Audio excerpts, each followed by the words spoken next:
Howdy, folks. Welcome to another episode of The Inciting Incident. I'm your host, Tim Shields. I know I've said this before, but I am super excited to talk to my next guest. I was connected to him through a friend, Victoria Shaw, who was episode, I believe, 34 of the podcast. And I love systems thinking, which is, I would define as the ability to break down complex ideas into things that are, we'll say, palatable and actionable. And my next guest is that person, Chris Niebauer. That's correct, right? Niebauer, PhD, is a cognitive neuropsychologist, author, and educator whose work explores the intersection of neuroscience, consciousness, and Eastern philosophy.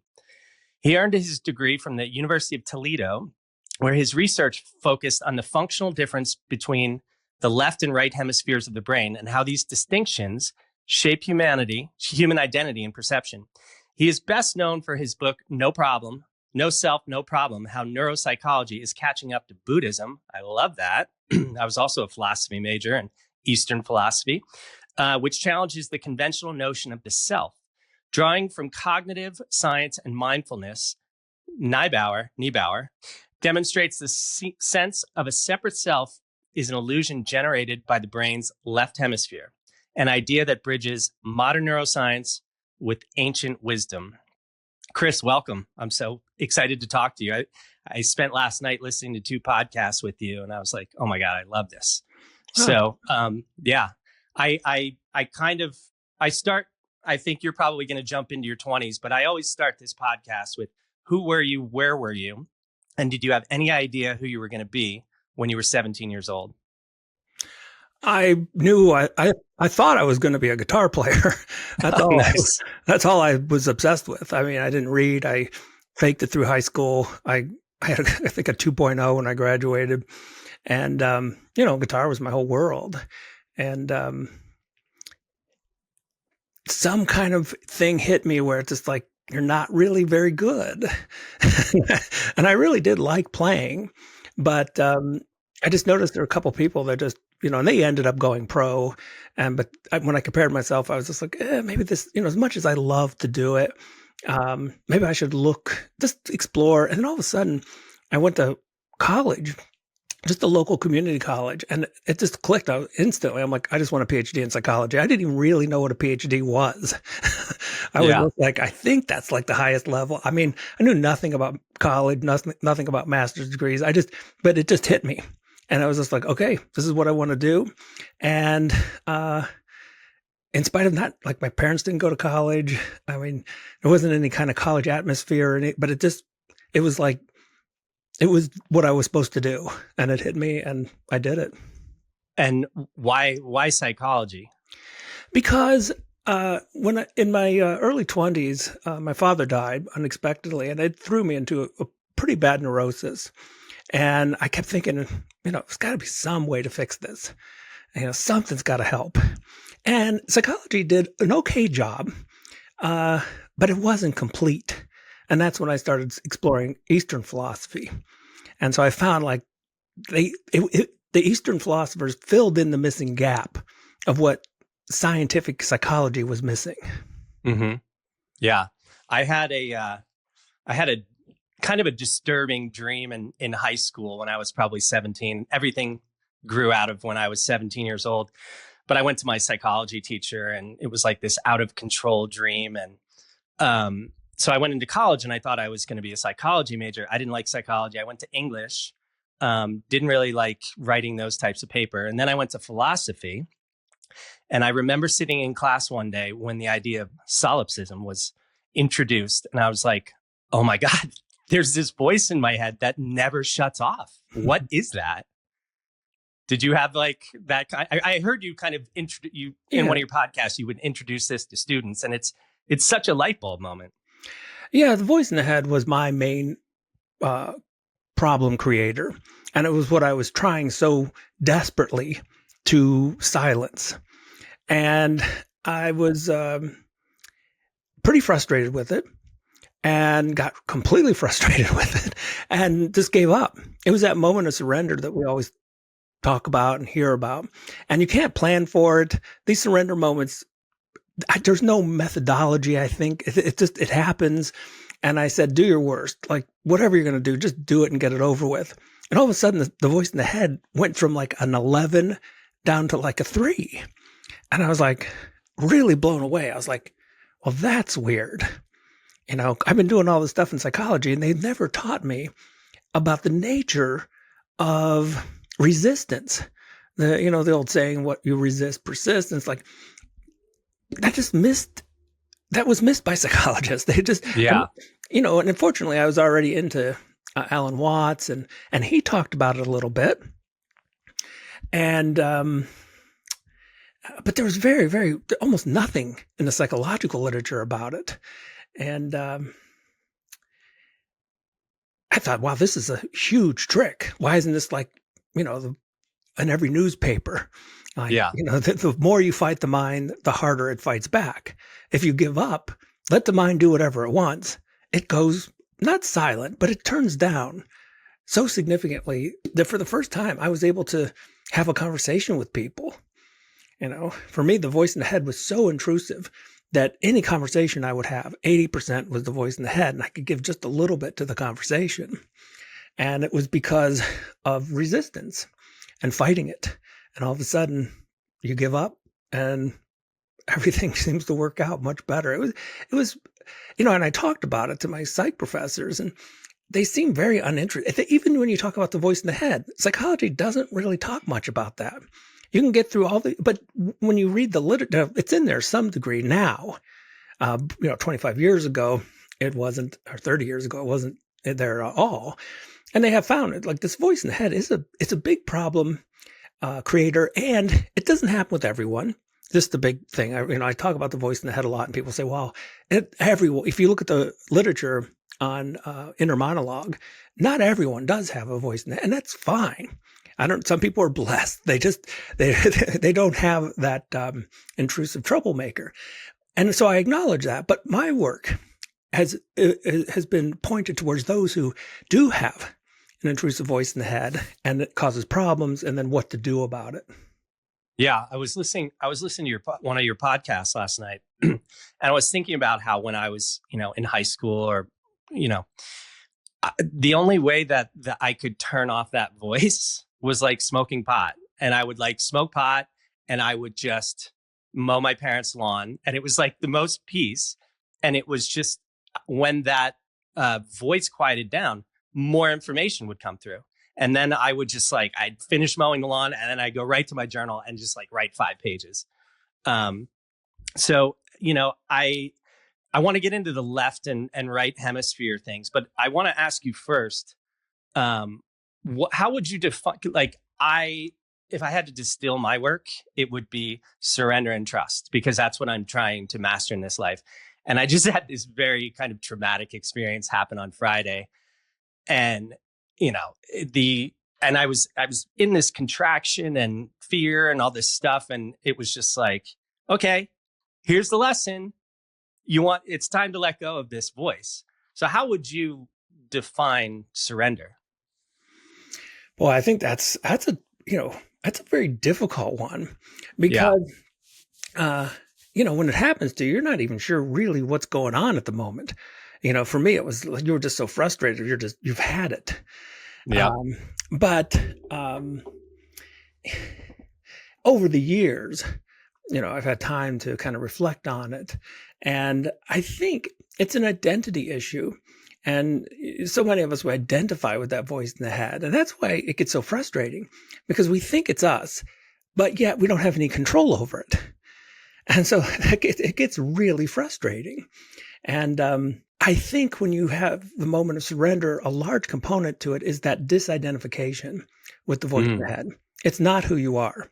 And that's what it is back when I was just do your worst. I was no longer the voice in the head. I was do what you want. I'm done with you. And that created some distance between, who I really was, consciousness, and this mythical, there's so many levels to the myths and deceit and illusions when we talk about the voice in the head. Is it even a voice? Yeah. Because when you ask people, everyone can relate to this. Most people can relate to this when you say the voice in the head. And And it seems to appear to be what it is, literally a voice in the head. It seems to be like an auditory, it's based in auditory, not visual. It kind of seems like it might be your voice. I mean, you don't mistake it as it's like a schizophrenic where you think it's someone else's voice. And so you think it's somehow your voice.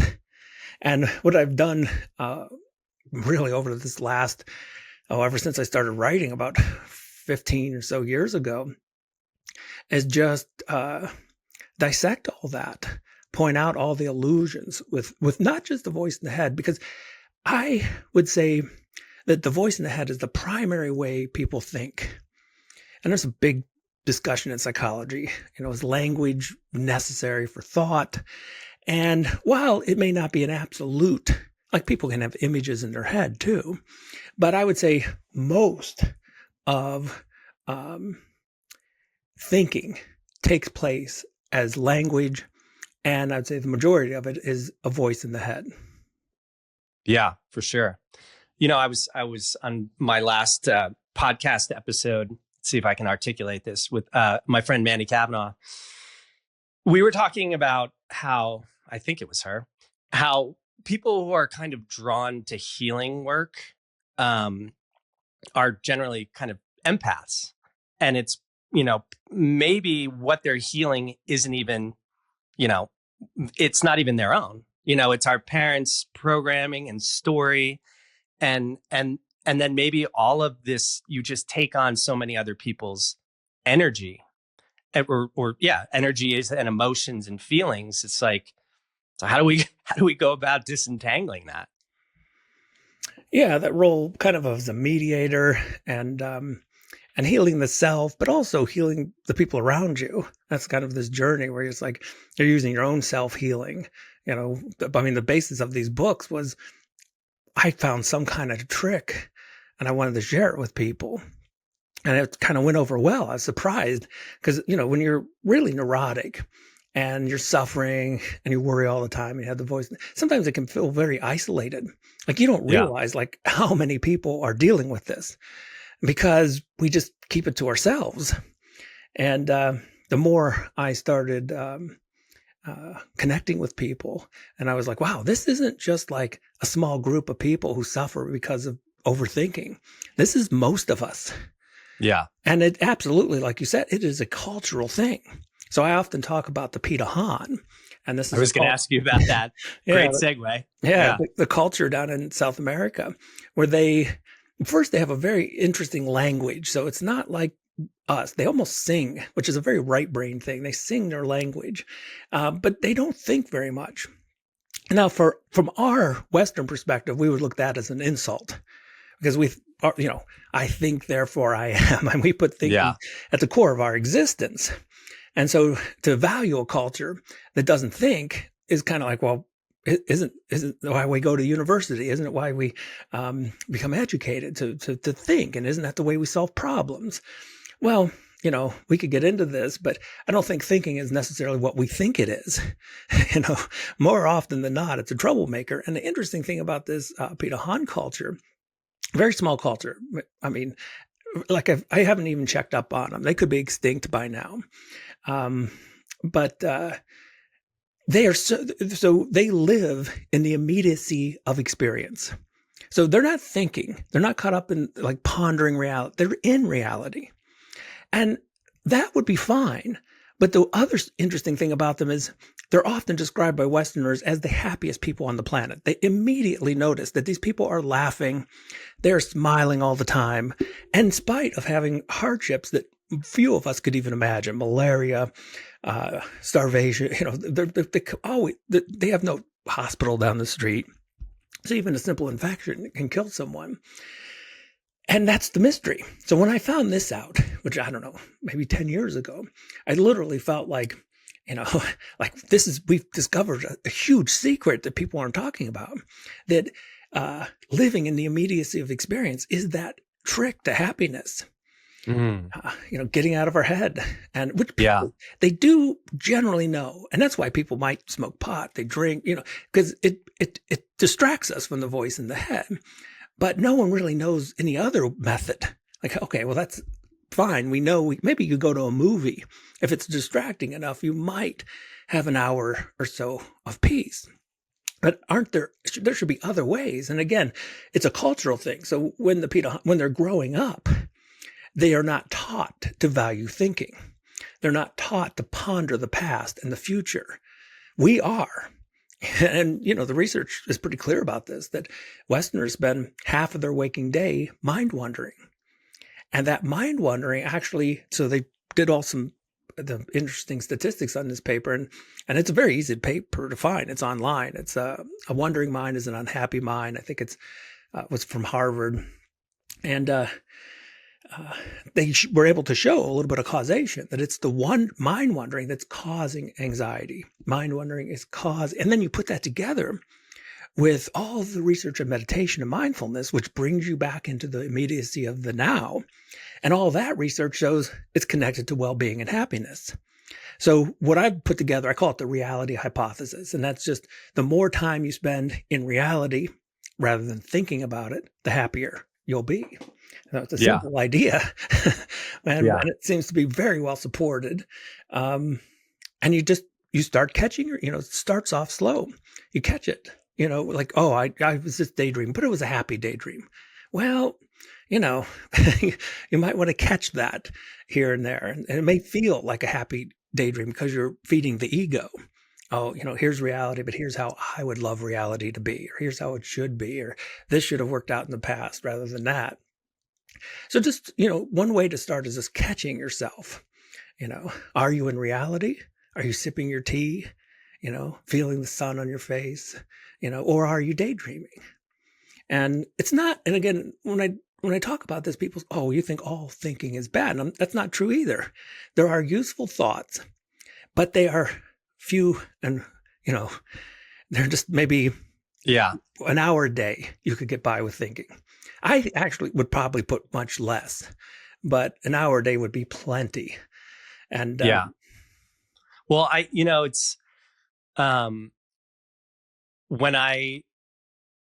you are in that present moment, you are open. Well, first of all, I want to say that you said that not thinking is closer to the mystical experience than our actual physical reality.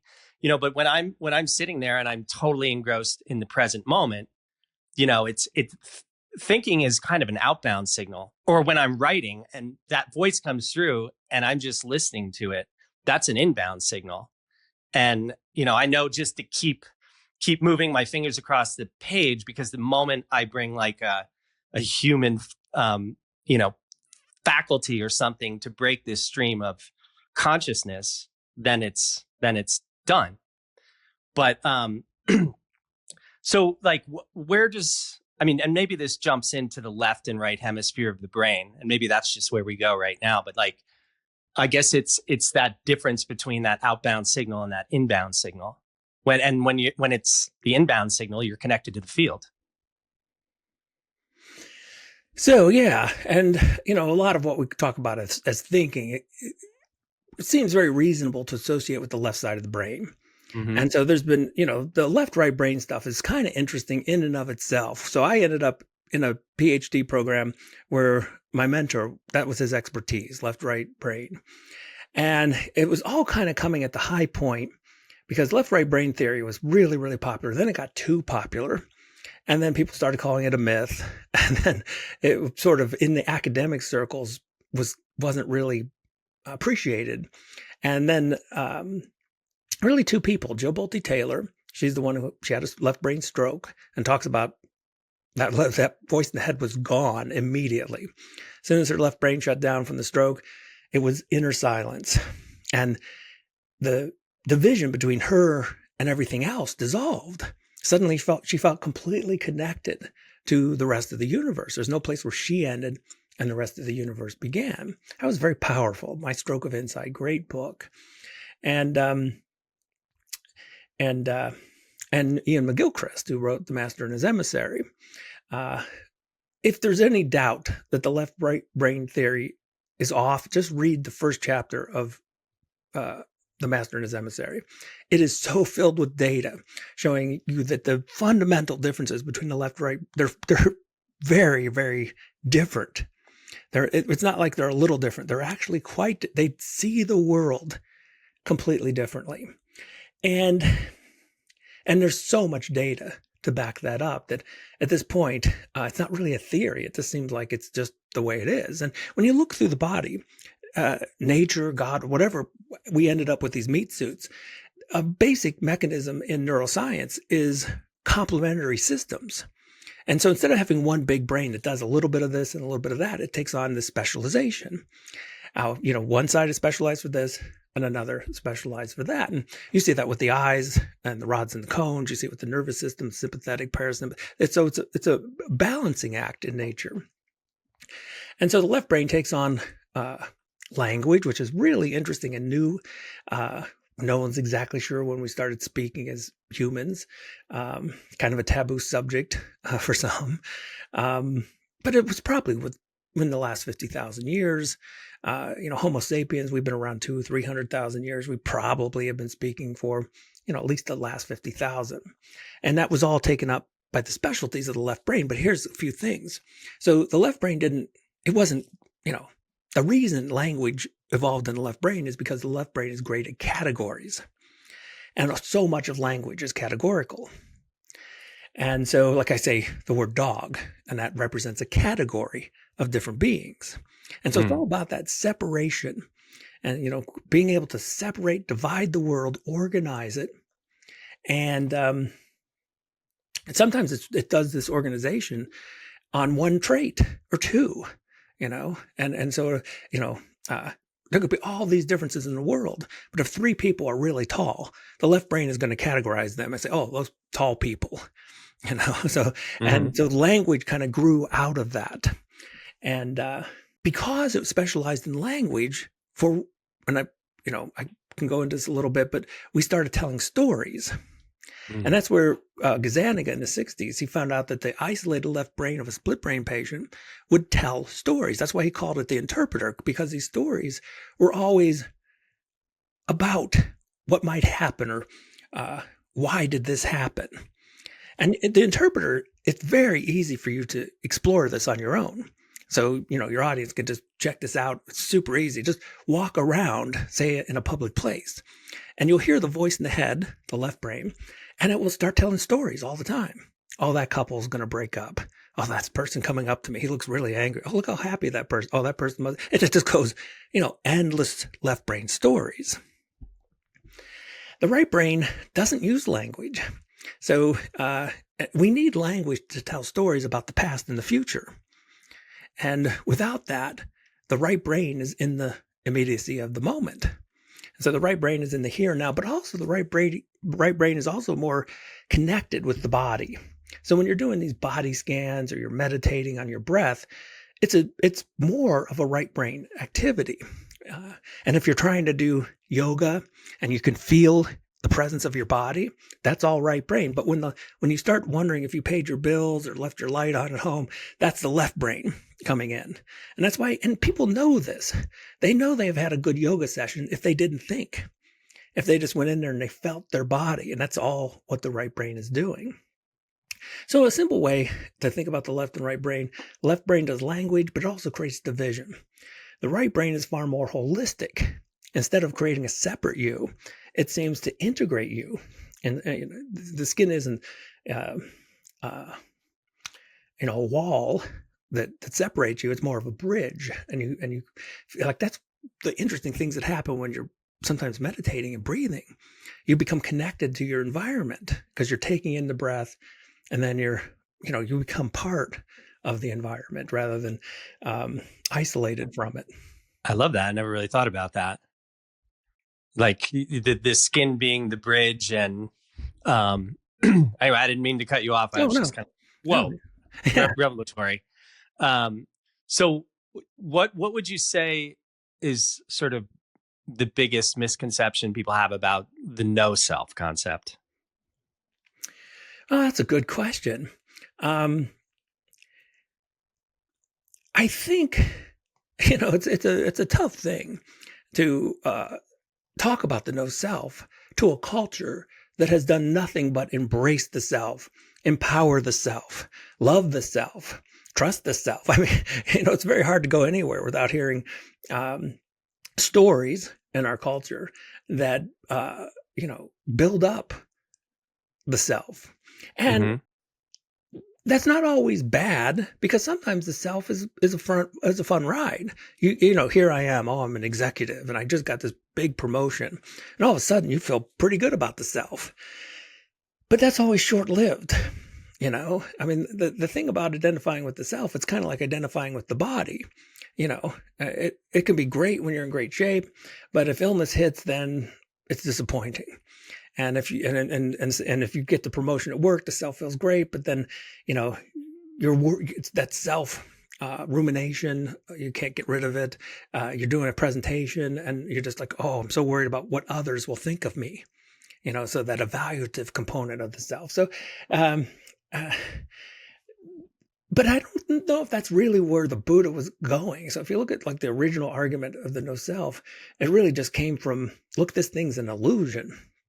And so if we have any value of reality, it's best to live exposing these illusions, and sort of the benefits of no self come kind of afterward, when it's like, you realize there's that thought of someone being up there controlling the show is just another story.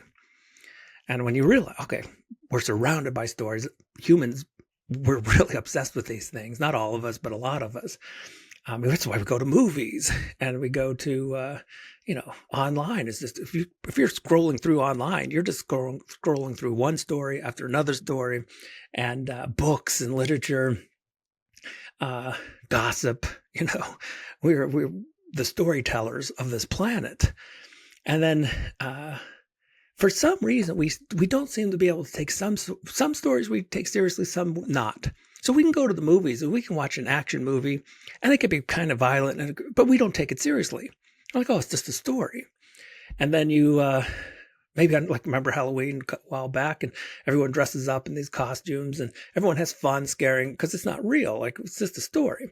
But when it comes to the self, we don't seem to be able to take that story with a little bit of fun and play. All of a sudden we're serious about it. And we start pondering, what's going to happen when this self isn't here anymore? And that freaks us out. At least we think it does. And so, it's a challenging thing, because in, the Peter Han culture, they don't grow up with this expectation of, building this self-ego throughout their whole life. In the West, we're competitive, and, success is intimately tied in with the self, or how we value the self. And this is why people feel like success or failures, which are both illusions tied to the ego and the self. And the self as a success feels pretty good. But again, no one's going to be successful forever. And so all identities are risky. And so the self illusion, it's a safer way, because one, it's connected to the truth, and it's also an easier way to live, not taking the self very seriously. Yeah. I mean, in Western culture, when we're young, we're pretty much in the present moment and in a creative state and imagination. But then, all of a sudden it's like, even at this point, like kindergarten, they're like, well, you have to get into this like middle school, and then you have to get in. So we're always future casting, and we're never actually taught to be in the present moment. And it's when you think about it like that, it's a pretty destructive program we're instilled with from a very early age. And we're always trying to figure it out. One of my professors had over a great quote on his door. It was something like, rocket science is child's play next to figuring out child's play. And it's like, when there's actually research, we're trying to figure out child play. And it's like, there's nothing to figure out, like Einstein put it, like, is the universe friendly? But I like to ponder if the universe is playful, because we came into the universe extremely playful. Nothing was serious. Nothing was what it appeared to be. Anything could be anything. Everything was what it wasn't. And just like you said, we got into this serious mode where, my kids, they were thinking about college back when they were in sixth grade. Like, what am I going to do? And, I'm just like, hey, my daughter's 21, my son's 17. I'm like, I'm always, they're caught up in that. I'm always bringing them back. Like, don't worry, it's going to be fine. The Yeah. universe finds a way, have some be playful. It'll all work out. It always does. But, they're just growing up in a mind-filled culture. Yeah. Do you think we can, I mean, I think there's an awakening happening across the planet. Maybe it's slower than we want, but do you think there is the possibility of that pendulum swing? It's a great question for non-dualism.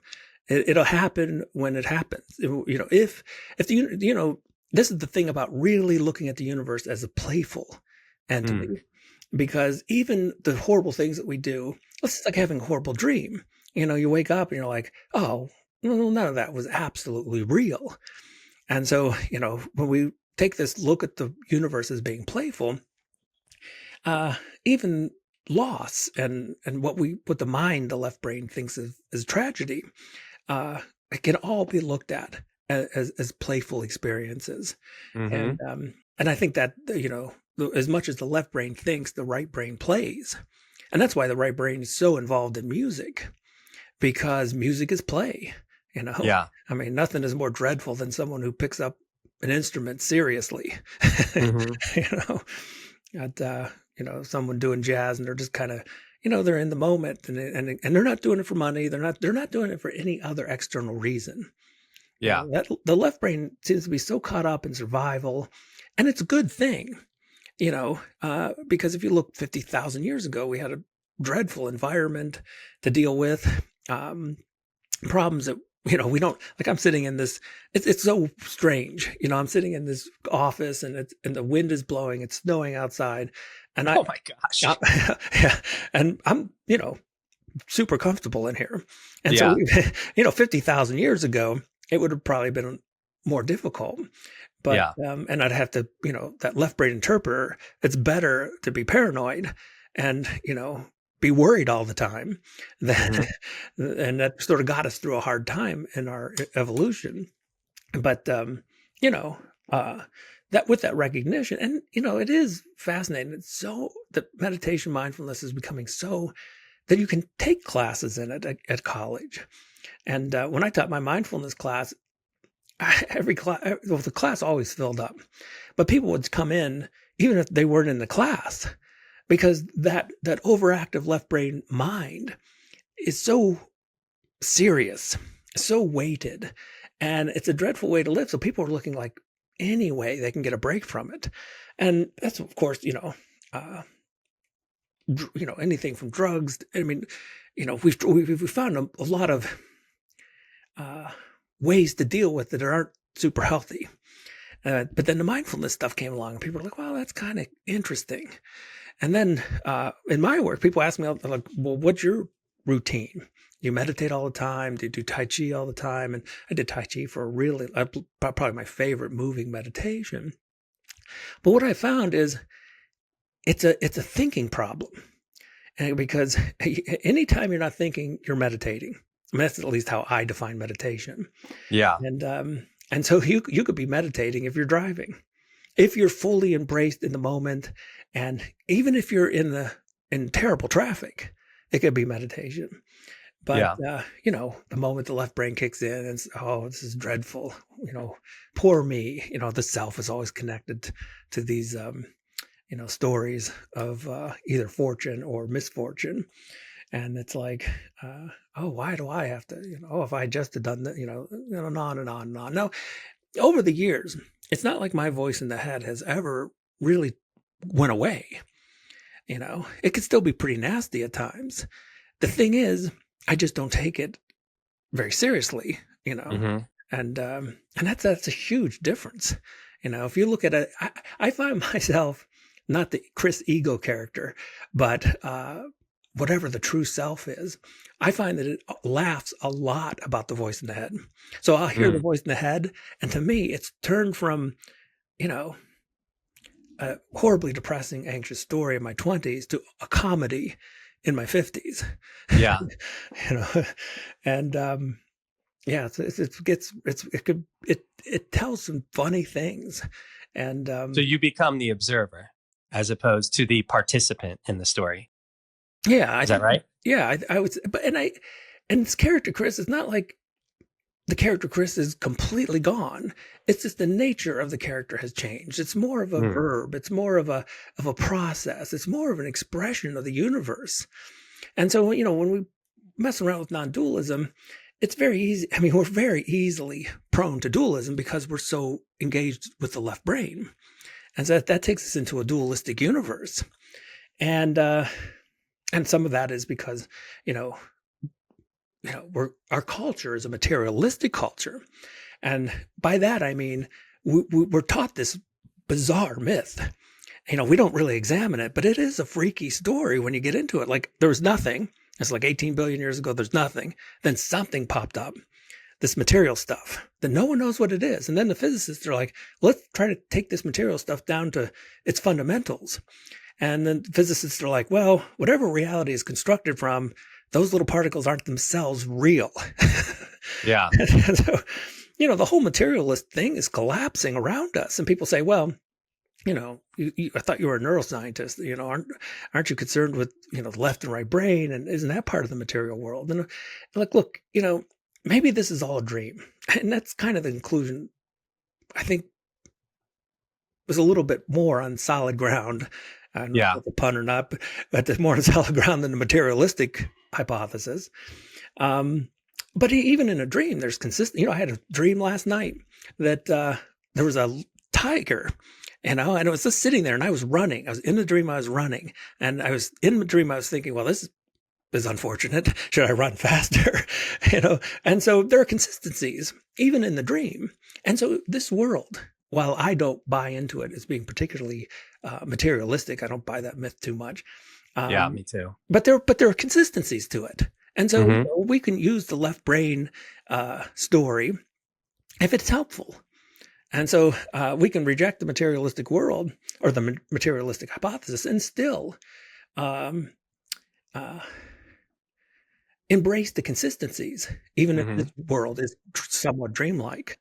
Yeah. I mean, when I listen to you, there's like 1,000 directions I want to go in. And, but I heard you talk about the process of thinking versus the process of consciousness. Can you dissect that? So there's so much about thinking that, for one reason or another, we haven't thought about. And this is one of the things, like, I was so excited to get into a PhD program in cognitive psychology because, I mean, it was left-right brain differences, but the more broad area was cognitive psychology, because I'd always wondered about thoughts. You know, what are these things? You know, where do they come from? I mean, that's a kind of bizarre story because thoughts just sort of come out of nowhere. Yeah. And who's thinking them? Because there are a lot of times it doesn't feel like it's me thinking them. And went through the whole PhD program. Not one, although actually, it wasn't taught in my program, but it was years and years later, I had discovered that there was a precise definition of thinking. And it was Neisser in 1967. And I think it's super useful to distinguish consciousness from thinking using his definition. Because I would say one of the biggest problems in the consciousness research, but also just on an individual level, is to confuse consciousness with thinking.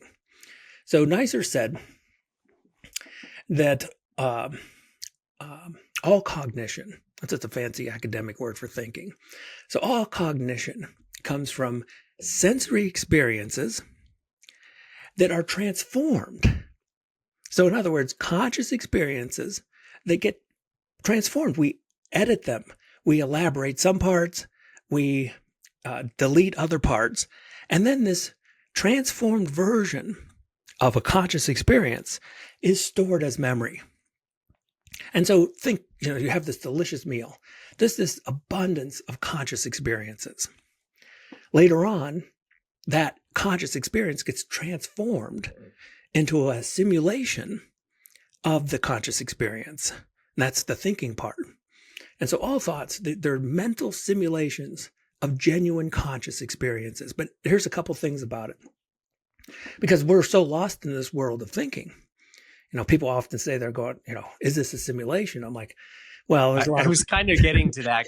And I saw that you're studying AI and stuff like that too. So you just segued right into it. So, yeah. So, we're definitely, there's multiple levels where we're living in a simulation. If you're a neuroscientist, we're definitely living in a simulation because the brain has no direct connection to what we call reality. So it's simulating it all in the visual cortex for vision, auditory cortex for sounds. But more in a different way, we could look at all thinking as a simulation. So if you're caught up and you spend half your day thinking, you're trying to simulate those conscious experiences. But here's a couple things you can use kind of as an inquiry. So you're thinking about this delicious meal you had. Well, is it as delicious as the actual experience? See, that's the thing about consciousness. Consciousness has depth to it. It's these super rich experiences. I mean, even if you just, take a conscious breath or sip your tea, it's like overflowing with experiential qualities. When you think about them later, it's so turned down. yeah. It's not nearly as an enriching experience as the original experience. And so that's one of the first things that when I tell people, like get out of your mind, come back to the senses. In fact, I think Ellen had that exact saying. It's like everyone should lose their mind once a day, come to their senses, because the senses are better. Reality is a better place to live. It's more interesting. It has more depth to it. When you think about the past, it's this edited version, and so much is lost, and so much has been edited by the mind. Whatever the ego thinks is important, it focuses on, and so you're missing out on so much of it. But let's just go with the voice in the head for a moment, because right now I'm talking, and you can listen in the real world. You can listen to my voice. So later on, though, you might have your voice in the head. And there's just some really cool things you can play with this. Like, ponder for a moment, are you sure it's a voice? Because it is interesting, isn't it? That we know that you could bury the world's most sensitive microphone in the auditory cortex, and it's going to be silent.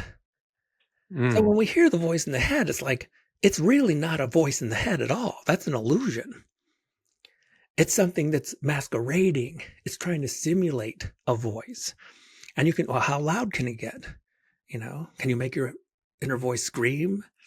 And why is it cooperative at times? Like if I say, count to 10 in your head, 1, 2, everyone does it.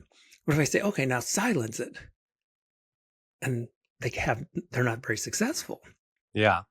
And so, why does it play being cooperative at times? Well, by playing cooperative, it makes us fall for it. We become identified with it because we think we're it. When in fact, the voice in the head is a product of culture. It values what culture values. Wow. It represents culture in itself. And so, thoughts are, and you could see this with some of the mystical teachers. They've all experienced that thoughts are illusions. Mm-hmm. Conscious experience is primary. It's the foundation of, in fact, there's no real need to go beyond conscious experience. And so, when you're living your life, in a way, you've got different worlds you can live in. One is this materialistic world where consciousness is the result of the brain. And that's been such a failed hypothesis. People Totally. just haven't, there's just nothing, that's why they call this the hard problem in consciousness research. And they're like, well, how does, 86 billion neurons give rise to consciousness? And they have absolutely no clue. Well, maybe that's because there's just consciousness, and consciousness is the thing that's giving the impression that there's a material world out there.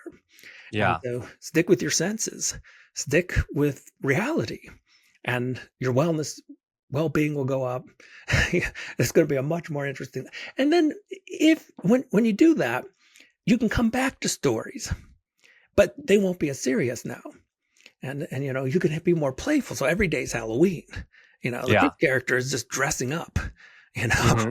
I don't think the Chris character can't be taken seriously anymore.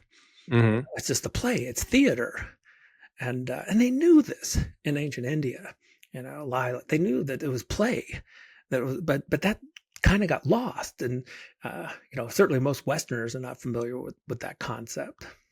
Life is so much more fun when you are in that playful union with the universe, but then the mind shuts it off. But then when you're in that play, synchronicities, serendipities, signs start showing up. And, very often they're actually very comical. You're like, it hits you with this sort of like, hey, dummy, that's not it. This is, um, I'm like, I want to go in so many directions, but what do you think is like, what blew your students' minds the most? They're young, their brains aren't even fully formed. They're having all these brand new, huge experiences. And I wish I had you as my professor back then, but so what do you think was the thing that blew kids' minds about consciousness or the nature of reality the most? I have to admit, the character Chris really enjoyed uh, doing exactly that. Shaking up reality, blowing people's minds away. And one of the things that did it almost every time was talking about the science of vision, and that there's this light waves out there, and the light. So right now, it really looks like I mean, we're looking at the objects in the room around us. And I'd always tell the story that when I had realized this, it uh, it really affected me emotionally, because I realized you're not seeing anything directly. That there's this photons of light that bounce off these objects. They interact with the retina. The optic nerve turns it into neuropsychological language that goes through the thalamus, then to the visual cortex, and then the visual cortex creates this simulation of what you're seeing out there. And it's true, particularly with colors, that the color red doesn't exist in the real world. It only exists in your consciousness. And we know this, and the most conservative scientists would absolutely agree with it, because it's just, it's part of the textbooks now. And that blew their mind, because they thought red was out there. And to take that from like, no, it's not out there. It's only in your consciousness. And you let them, let that percolate, and you'll like they're shocked of Yeah. something like that. And then that's just the beginning to the rabbit hole, though. And you say, okay, well, that's just, the start. What else exists only in consciousness? And then, you start deconstructing reality for them. And that can be really fun, because it gets them hooked on exploring reality. Self-inquiry. Yeah, Yeah. self-inquiry, and the whole not necessarily trusting the story that was given to them. And That's what we all need to do at a very large level these days. if I had to really point a finger, like what's really behind depression and anxiety, I would connect it to this hypothesis of materialism. The Mm-hmm. hypothesis, because again, then the body is this physical mass. Something's always going to go wrong. It's always Yeah. something to worry about. If my consciousness depends entirely on my brain, I mean, it's almost a terrifying thought. Well, what happens when something goes wrong with the brain? And so but neuroscience has enough stories. Just even if you stick within a neuroscience perspective, you can tell enough stories to, blow someone's mind and shatter their concept of reality. And that's a good thing to happen when you go to college. Yeah. It's useful, because Mm-hmm. so much of that idea about reality was just one culture's version of it. If any of the students had grown up in the Peter Han culture, they wouldn't care about money. No. Success wouldn't be about having a title. I mean, their whole notion of reality, the Peter Han had a very interesting notion of reality. It wasn't a philosophical notion of reality. And, because we have philosophical ideas about reality. For them, when they were pressed, like, what is reality? And they're like, it's fishing. It's laughing with your brother. Like it was just experience. Like that's Yeah. reality they never pondered who created this. Yeah. And the Hopi tribe has I think, no word for time or space.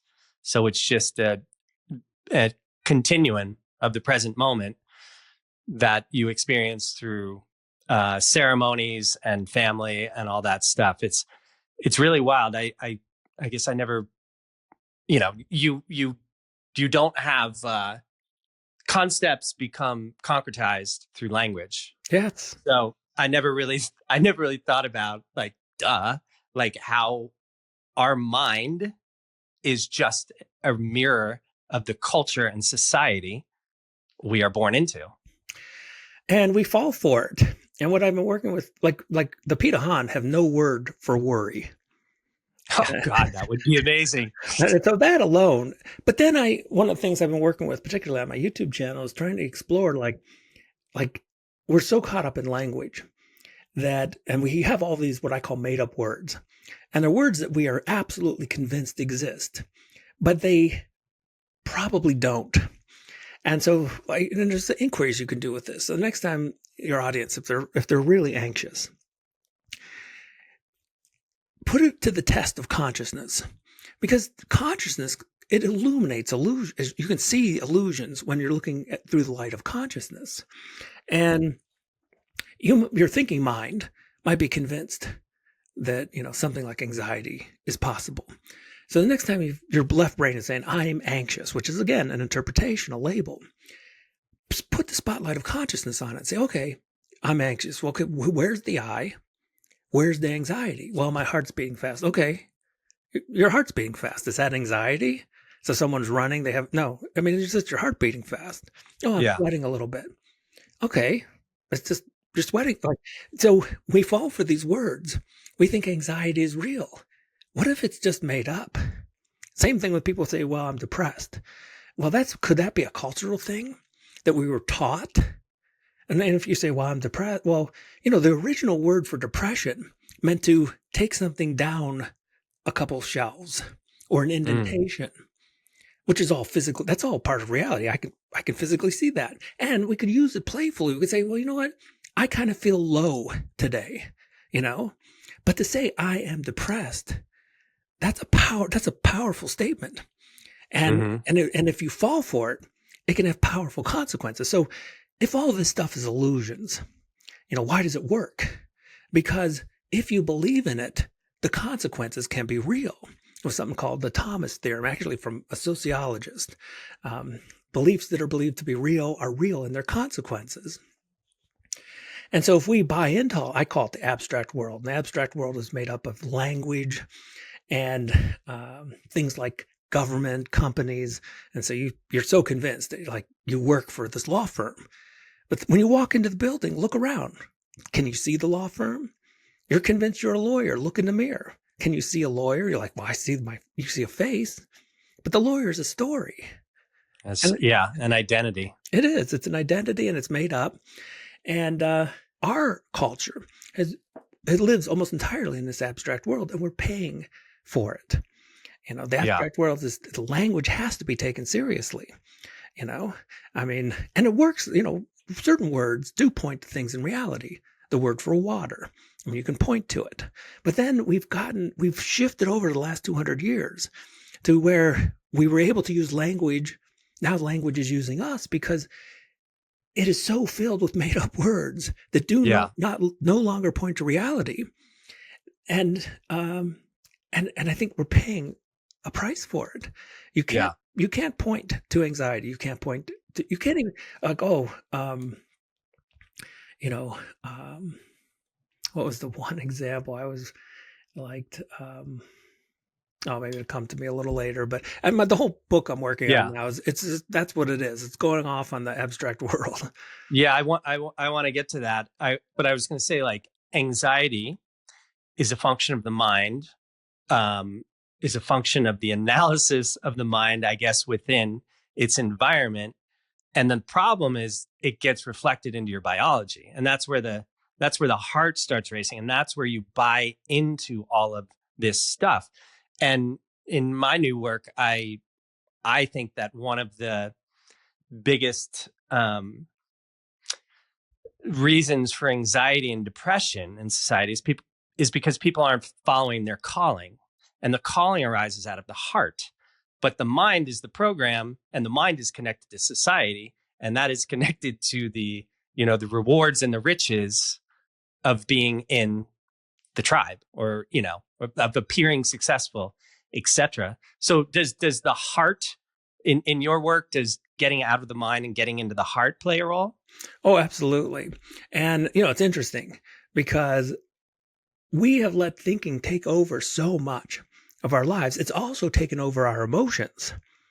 And for people, like when I talk about what happens when thinking goes down, or at least you disidentify with thinking. So like, let it go, but I'm going to live my consciousness as pure as I can. For me, at least, emotions started feeling different. It was almost like, so there's all these classic experiments in psychology where the emotion is determined by what someone thinks. And so Yeah. if you're in a room and, this scientist shot you up with adrenaline, but you don't know that.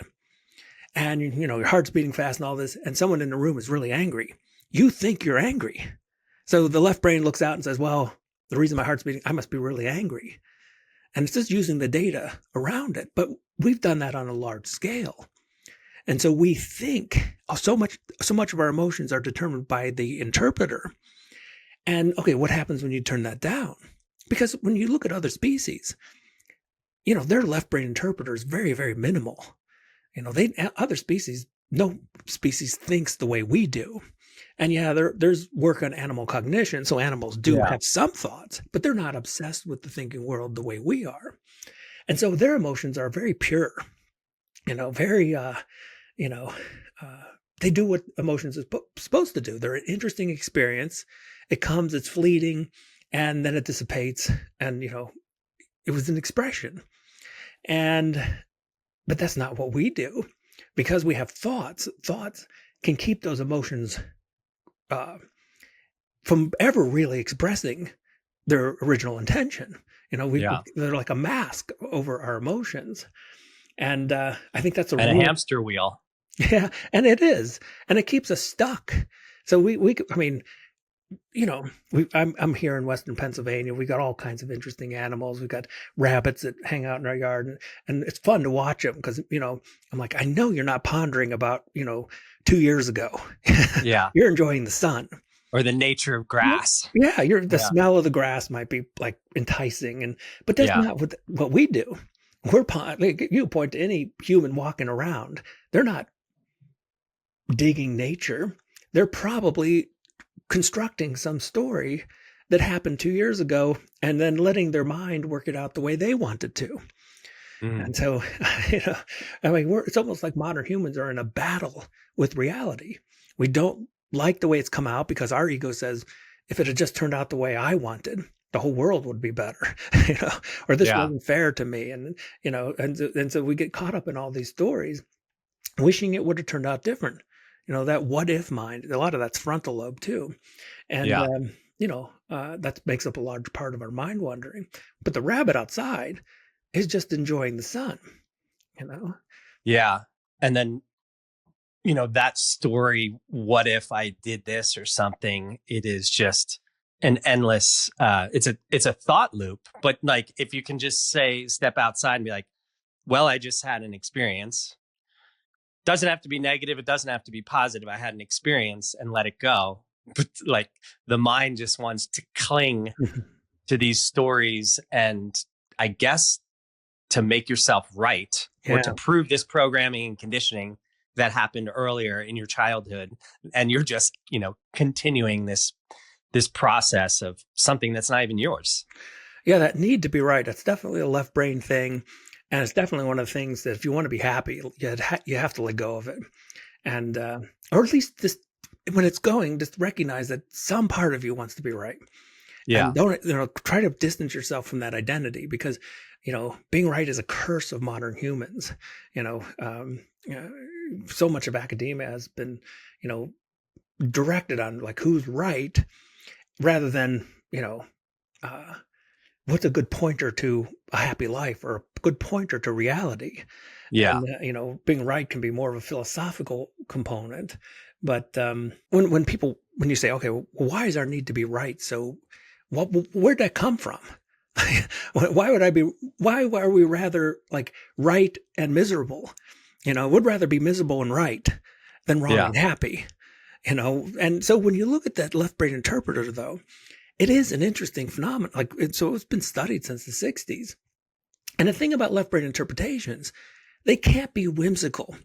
The left brain's trying to figure out reality, and it has to do so in a assertive way. And so when you're looking around, you're saying, oh, that person looks depressed. It has to be authoritative. If these interpretations were like, maybe this, maybe that, then, it just wouldn't work. So like my son plays soccer, and I was thinking how the refs, they're kind of like a left brain interpreter, So the refs are out there trying to determine reality. And they say, well, this person's offsides. And someone else argues and say, no. And they just say, shut up. They're offside. There's no argument. This is reality. Yeah. He's offsides.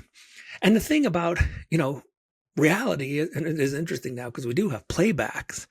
Now everything's caught on tape. And, so some of the interpreter can be proven wrong. But its origins, it always had to be assertive as if it was absolutely certain. And so our need to be right is connected with that left brain tendency to create interpretations around us. Yeah. When in fact, we're probably wrong.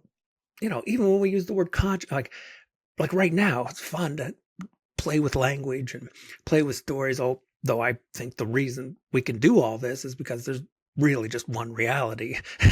That's how we're probably communicating, not through language. We're Yeah. just, one reality kind of playing a bunch of individuals.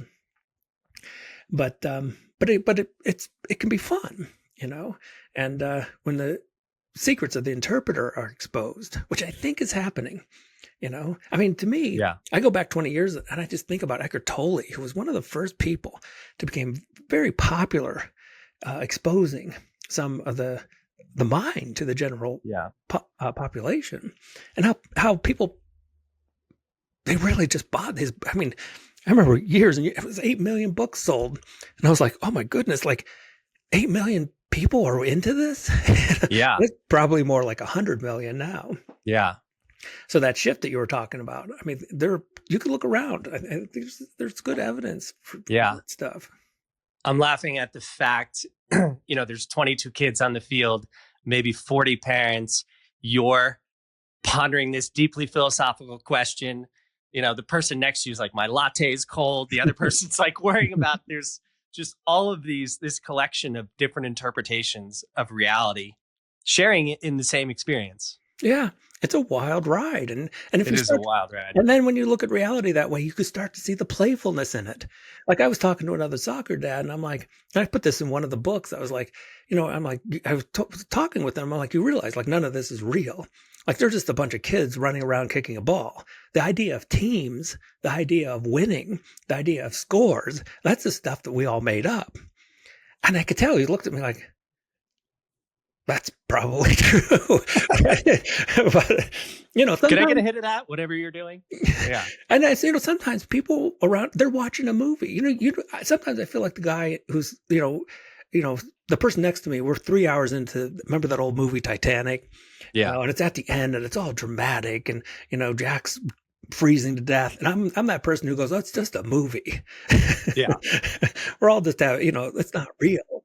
But there are people like they look like sometimes we may look and say, well, you're bringing about your own suffering, but they're just playing along with the movie, Mm-hmm. And this is the strange thing about suffering. So before I was like, well, we got to have a playful attitude.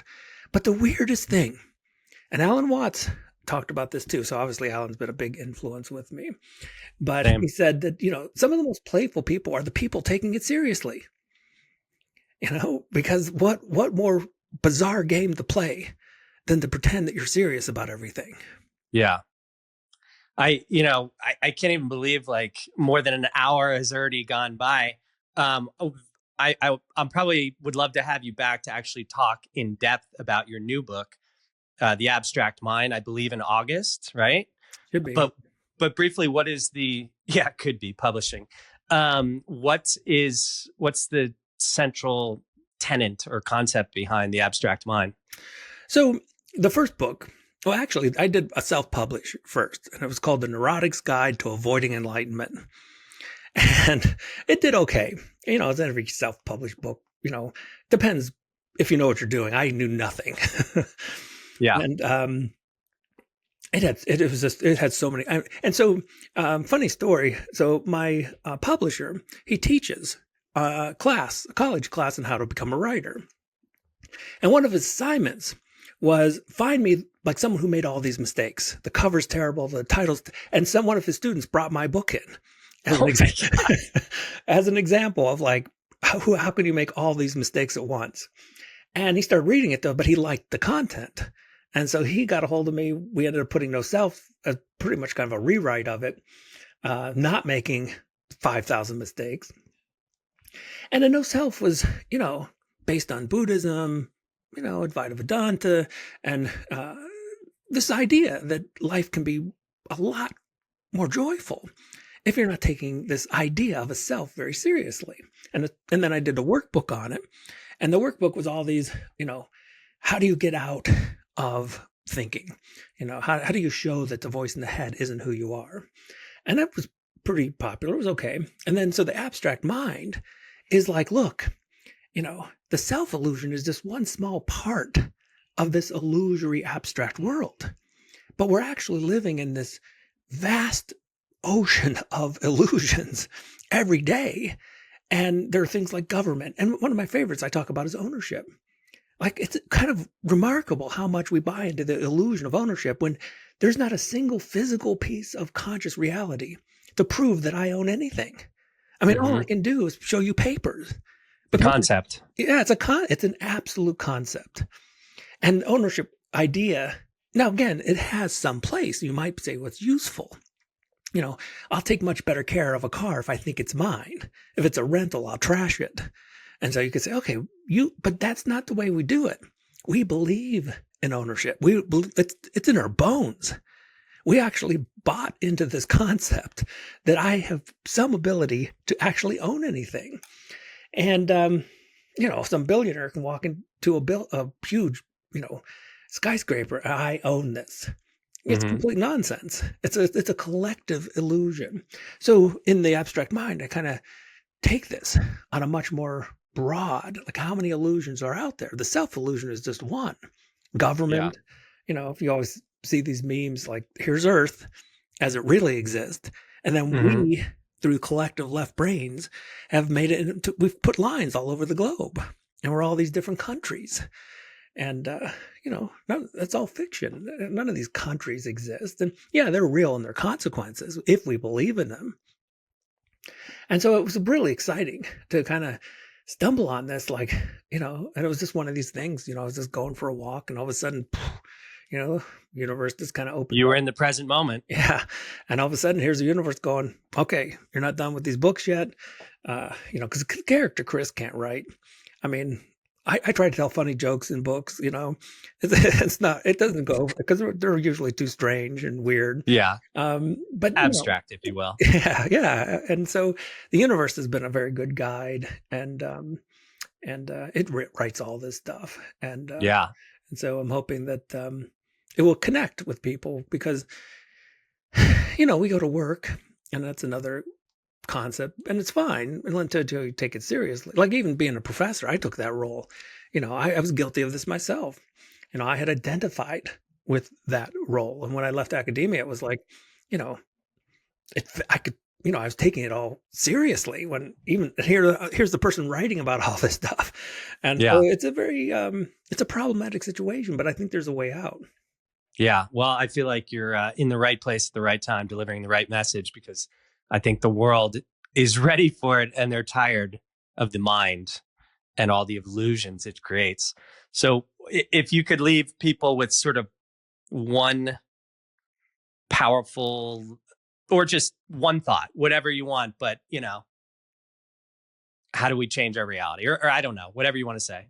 Well, usually I did this for years. I'd always say, don't believe everything you think, which is a great one-liner. It's a great way to put a little bit of distance between you and your beliefs. But lately, I've been pondering again, maybe our entire world concept could be off. And maybe the image of a dream might be a little bit more useful. Um, and it's strange. This has been happening to me. My dreams, like, they don't feel like dreams to me. When I dream, it feels like it's another reality, and it can be tiring. Like, Yeah. I mean, I don't feel like I get much sleep because I'm off in this other. And that sounds very strange to people, so they might be like, "Wow, Realms or dimensions." Probably not to this audience, so you don't have to worry about that. yeah, good." And but I just the thing I would put just to percolate in your consciousness is that isn't it interesting in a dream that you talk to other characters, but in neuroscience and the way we're supposed to take a dream is that a single brain is creating the entirety of the dream. It's creating the script, it's creating the characters, all the decisions to be made is created by a single brain. So how is it that in a dream, you can feel like a separate person? You can feel like there's other characters. You can be surprised in a dream. How can you be surprised in a dream if it's one brain writing the whole story? And what I'm getting at here is just something to percolate on. Maybe this is a metaphor for the reality that we're living right now. I mean, Yeah. so people, well, if it's one reality, how can I be surprised in it? Yeah. And so the dualism might be a trick, an invention. Dualism might be a play that non-dualistic consciousness has put on for all of us to enjoy. That's one to ponder for everybody as they're falling off into the dream world. Chris, this was awesome. I barely scratched the surface of things I wanted to get to. So I definitely got to have you back on and continue the conversation, learn more about your books and stuff. Where can people find you? So I spend quite a bit of time making YouTube videos. That's pretty easy to find, like Chris Niebauer, PhD or something. And it's been fun. I've got 4,500 something like that subscribers, and we have a lot of discussion. It's a great group of people. It kind of feels like I had moved over from academia to now this is kind of like a group where we get together and talk about stuff. Yeah. And there's no limit to the weirdness. So I take all restraints of weirdness off, and it's just, we get really strange and have some fun with it. I love it. And I have a webpage again, Chris Niebauer, PhD, and you can go there for information, when the book is coming out, if you want to sign up. I'm going to probably give away a few things, some copies and stuff. And I also have I don't know if you're familiar with the Shift Network. I'll be teaching a class for them in January. About kind of starting off with neuroscience, but then having some fun with non-dualism. And and if Facebook, I've got I think it's Catching Up with the Buddha kind of cool book. And it's just a Facebook page where, again, we just kind of have fun and chat. Yeah. Awesome. Well, this has been fantastic. Folks, please like, share, subscribe, share this conversation to get people sort of out of their head and start processing reality in a new way, hopefully from the heart. But anyway, I guess this is a good time to get out because my cat's about to go nuts here. But yeah, Chris, I really enjoyed it, and we'll definitely do this again. Until next time, folks, I'm your host, Tim Shields. To be continued.